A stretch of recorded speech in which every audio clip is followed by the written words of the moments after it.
करावे लागले तरी तुम्ही पालखी मिरवणुकीमध्ये सहभागी झालात.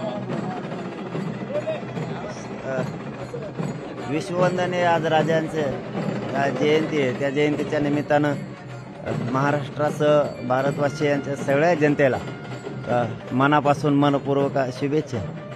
राजांपेक्षा मोठं काय म्हणून चालणं हे राजांमुळेच मिळालं या विश्वाला. कंपाळी कुंकू राजांमुळेच आहे आणि अन्यायाच्या विरुद्ध महाबलाढ्य स्वराज्य उभं राहिलं राजांमुळेच राहिलं. तर जीवाचे परवा कुठं काय व्हायला. फक्त आज सगळ्यांनी आदर्श शिवजयंती शांततेत सगळ्यांनी साजरी करावी, भव्य दिव्य करावी, आदर्श जयंती साजरी करावी. पुन्हा एकदा महाराष्ट्रासह देशातल्या सर्व जनतेला शिवजयंतीच्या खूप खूप शुभेच्छा. माझ्या शरीरात त्राण आहे का, शक्य आहे का एवढं करणं, तरी जीवावर म्हणजे तुम्ही जीवावर बेतून सगळं हे करताय, शिवजयंती सुद्धा साजरी करताय. राजांपेक्षा जीवनाला किंमत नाही. या जीवनाला राजांशिवाय राजांचे विचार असल्याशिवाय जीवनाला काही किंमत नाही. राजांपेक्षा मोठं काय, सर्वोच्च स्थान या महाराष्ट्र आणि देशवासियांसाठी छत्रपती शिवराय आहेत. त्यांच्यापेक्षा दुसरं मोठं काय असतं. आणि ऊर्जा मिळते, ताकद मिळते, खूप ऊर्जा मिळते. चलायची ऊर्जा मिळाली मला इथपर्यंत. एवढी ही शक्ती ही देशानं ओळखलेली ही शक्ती राजांची ऊर्जा आहे. ही आशीर्वाद आहे राजांचा. आज उपोषणाचा 10वा दिवस आहे.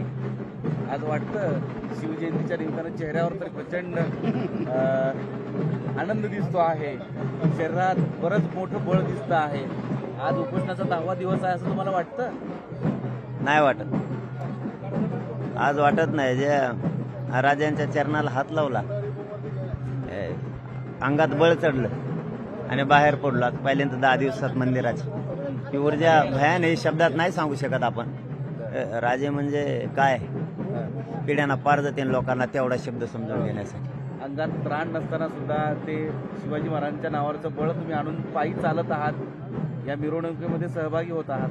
काय मागणं आहे शिवाजी महाराजांना आणि आज जयंती साजरी करणाऱ्या सगळ्या महाराजांना काय मागणार. महाराजांनी खूप दिलं, या विश्वाला खूप दिलं.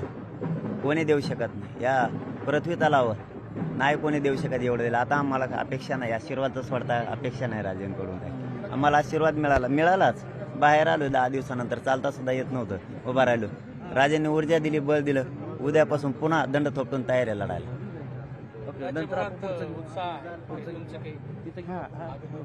सगळ्यांना शुभेच्छा आणि आदर्श शिवजयंती शांततेत मोठमोठे करावी, परंतु शांततेत करावी. आपण नंतर लोकशाही मराठी ऐका, पहा, जागरूक रहा.